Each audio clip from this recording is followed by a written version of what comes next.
start with this.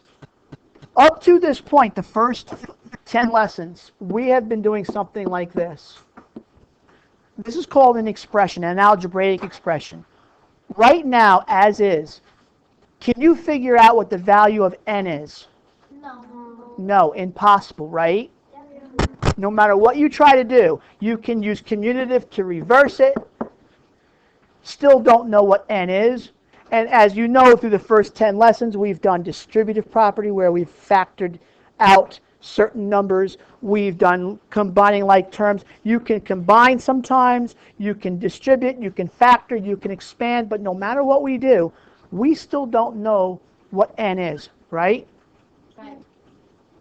That's what an algebraic expression is. Here's the difference.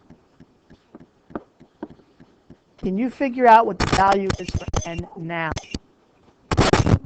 Kelly, 1 is correct. That's the difference. This is now called an algebraic equation, whereas this is just an expression where no matter what, unless I give you an equal sign and something on the other side of that equal sign, you can't figure out what the value is for n. It could be anything. Clear on that? Question? Okay? What you just did in your head that I've been telling you all along is you substitute the value in to see if the statement's true. That's what you did. You looked at it and you said, it happened so quickly in your head you don't even know that you're doing it. You know that you just put in all these bunch of numbers until you said, oh, it's got to be 1, because if I put 1 in, it makes the equation true. It happens so quickly in your head that you don't even know that you're substituting, but you are. Okay, now turn to page 2. I'm going to start real basic. Like I said, it starts very basic. And I'm just going to read the intro to example 1 out loud to you. Just follow along.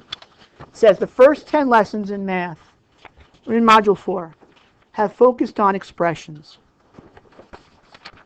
Expressions are given so that we may evaluate them whenever possible. A lot of times they're not, okay? Unless I give you a value. We're now going to turn our attention to equations.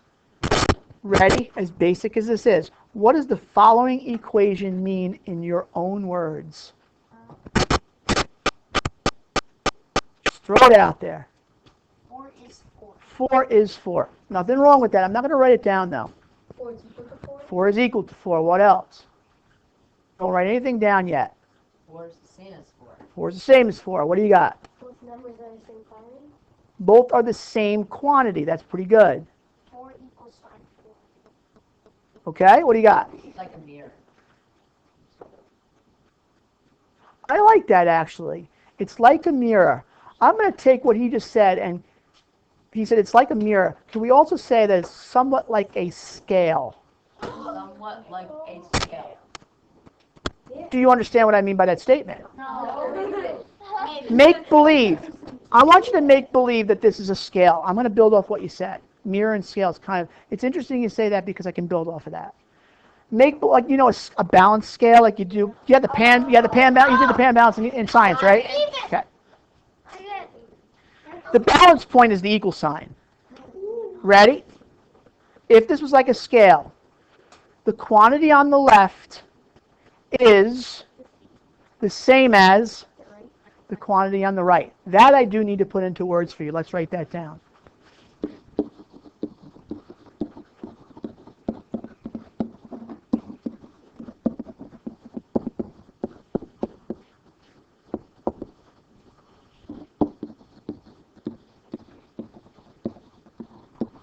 And I'm going to use the word balances. It's the same or balances with the quantity on the right.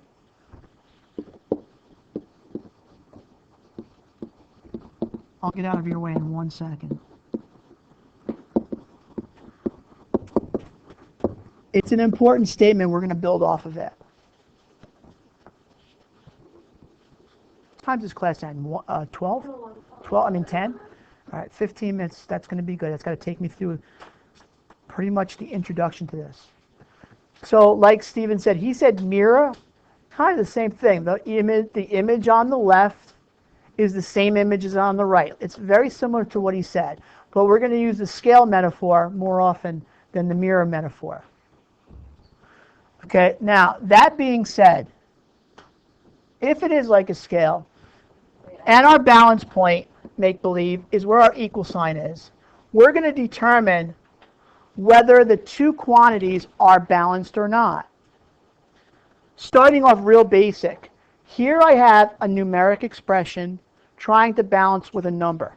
What I kind of want you to do, as basic as this is, whatever you have on the left, if it's a number or an expression, if it's an expression that you can evaluate it.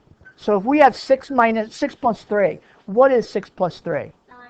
I'm going to carry that down along with the equal sign. And my number on the right is just a number. It's nothing to add or subtract or multiply or divide. So I just carry that down. Once I see those two quantities equal, it's balanced and the equation is true. Because they're asking, determine whether the following equations are true or not. If it's true, write true. Let's do one more together.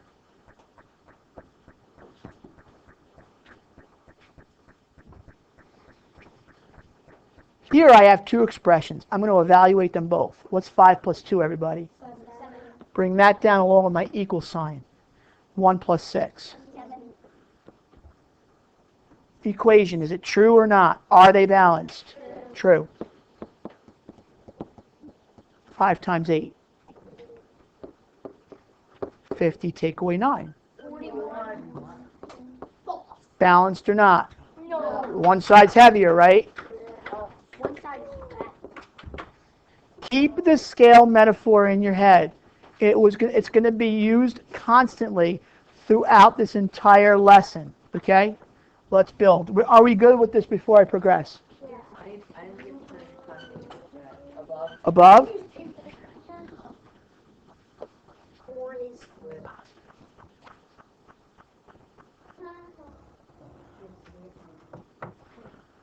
Where are you at on this here, bud?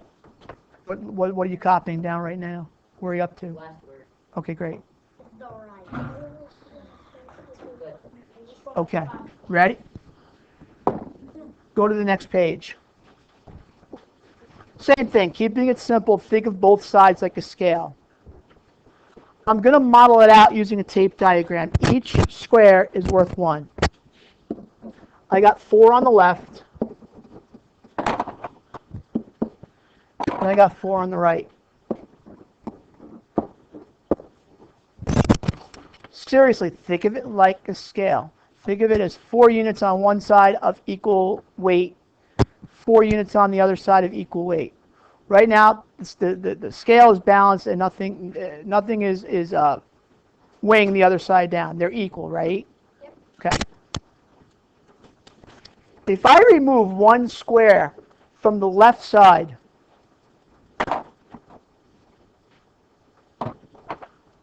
is it balanced right now? No. Okay. You're more heavy on the right, right? Yep. Therefore, if it's not balanced, it's not equal.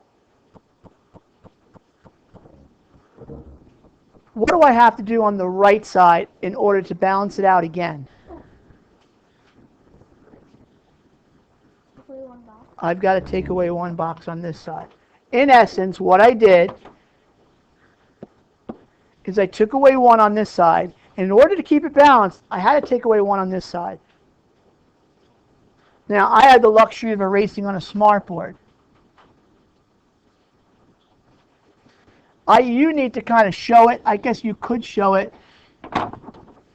If I go backwards here, that's what I was going to suggest.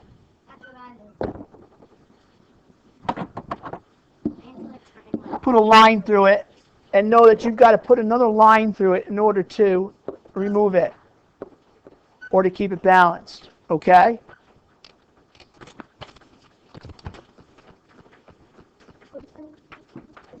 All right. That being said, that's like principle number 1 of understanding algebraic equations. Whatever I do on one side, I have to do the same thing on the other side to keep everything balanced. Do we agree? Yeah. That being said, oh, I got to write this out on number 3. What must I do? I have to remove one block. We kind of just show it. I want you to write it out.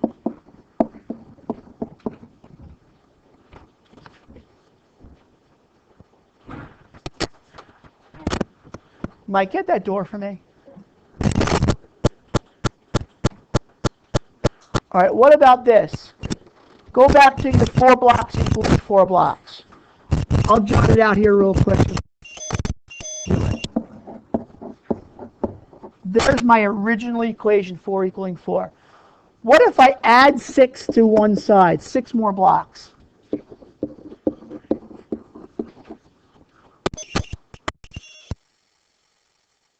Wait, I'll move it over. Can I do it as a unit? Maybe not. Good enough. What do I have to do on the left to keep it balanced? Because right now I've got I only have 4 here.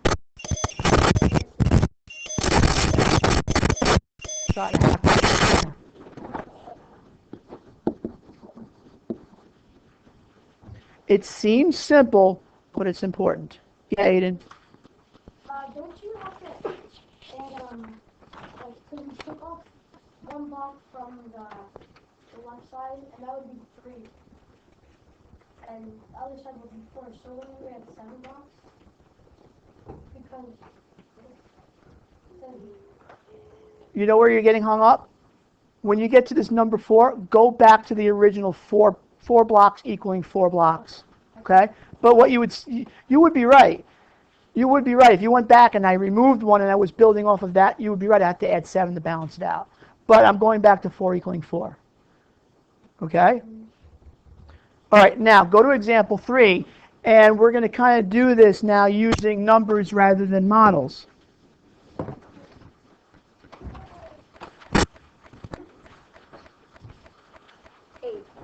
See how quickly you're able to do it in your head? Okay? Which is okay. Which is okay. But I want to show you how to do it. So you're figuring it out using what's called direct substitution. Okay? Which is, you can do that. You're going to get to the point, and don't write this down, where you're going to get this, where you can't substitute in your head so quick to figure it out. Don't write this down. But as an example, by the time you hit 7th grade, you're going to get this. And I bet you, Tyler, you're going to be able to do this right now, but anyway.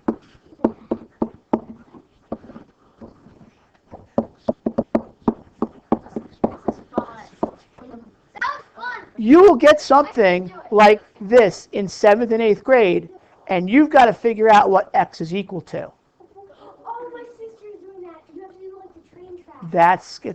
You got it. It's called train tracks. See?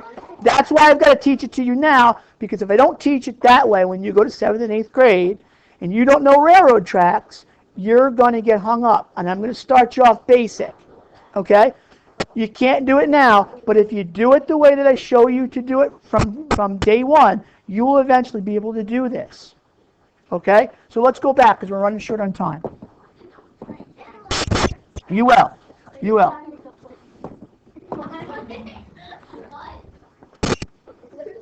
Okay, here we go. As you know, technically what this is, and I do want you to do this, think of it as a block that we don't know plus a block that we do know worth 1 equals 9 blocks that we do know.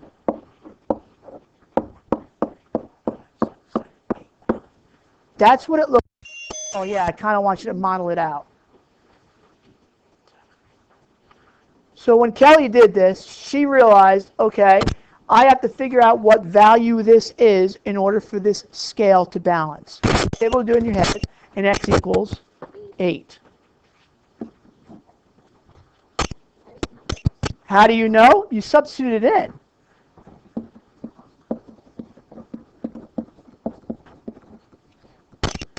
Technically, you did it in your head, but it's still substitution.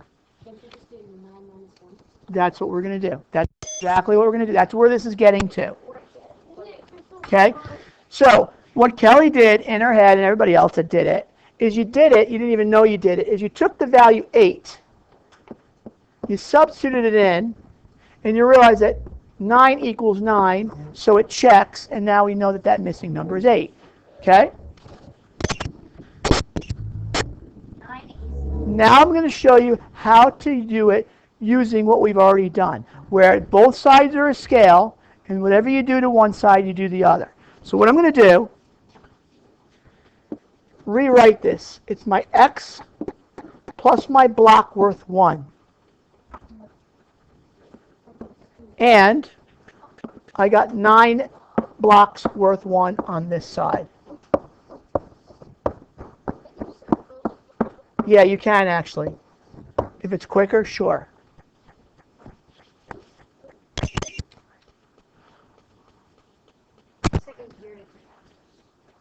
Right now, is the scale balanced?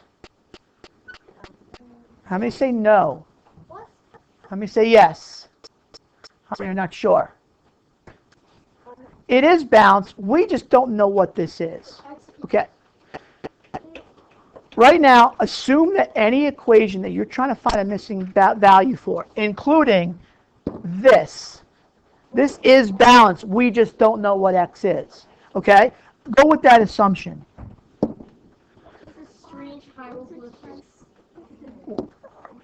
Okay. Ready? Ready? Is it balanced now? No. What do I have to do? If I took away one block here, what do I got to do on the other side to make it balanced? We've already learned it. Steven. Take away a block. Go. One block. Take away one block, right? Yeah. One. I got no more blocks no more blocks that I can cross out on this side that are worth numbers, right? Yes? X equals 1, 2, 3, 4, 5, 6, 7, 8.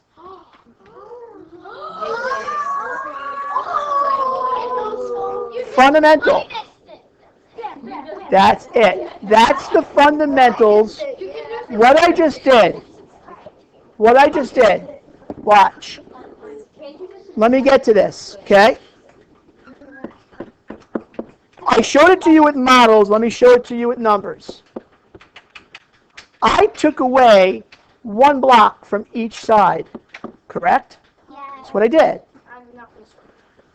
This, in essence, canceled out and left just the x. 9 minus 1 was 8. Now, we call this in 6th grade, say it. Amanda. Train. It's called railroad tracks method because when you do this, make believe these are train tracks. And the left side is balancing to whatever is on the right side. Okay? All right.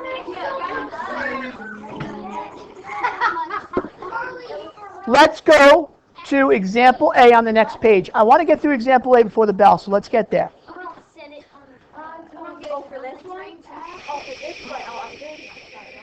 Come on, guys. Okay. Using this train track method, let me show you exactly how it's going to work from here on out. Anytime you get an algebraic equation, you always want to ask yourself these basic questions. First, if you look at this, what side of the railroad tracks or equal sign has the variable, left or right? Left. Bella. Don't call it out, guys. Okay? Because it could be on either side. Next important question. What operation are we doing to the variable? What operation? Kelly. We're subtracting. Ready? How much? By how much?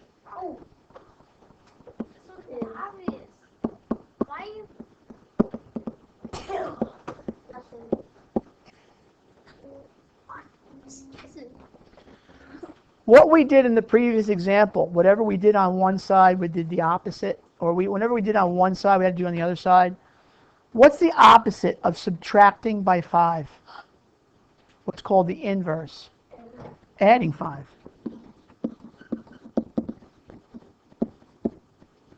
So if I subtract, if I'm adding 5 to one side, I have to do exactly the same thing on the other side to balance out the scale.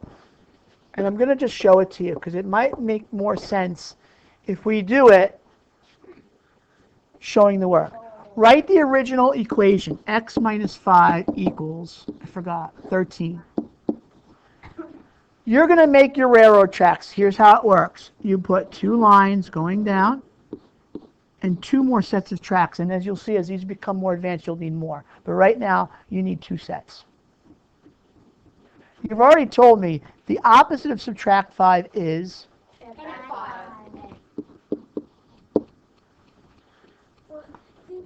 Whatever we do on one side, got to do on the other side. So I got to show that by a plus sign 5.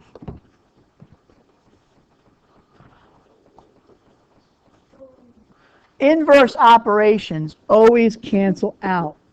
Are you okay with what I just did with that? Yes. Okay, they kind of, it's like I give you 5 pieces of tiles and then I take it away from you, you have 0. That's what that is. It cancels out. Okay? However, all I have now is x on this side and a 13 plus 5 on this side, which I am going to evaluate as Oh my God. 18 minus 5 equals 13. Oh, then no scope. Okay? Here's how we show the check. It's basic, but I want you to do it.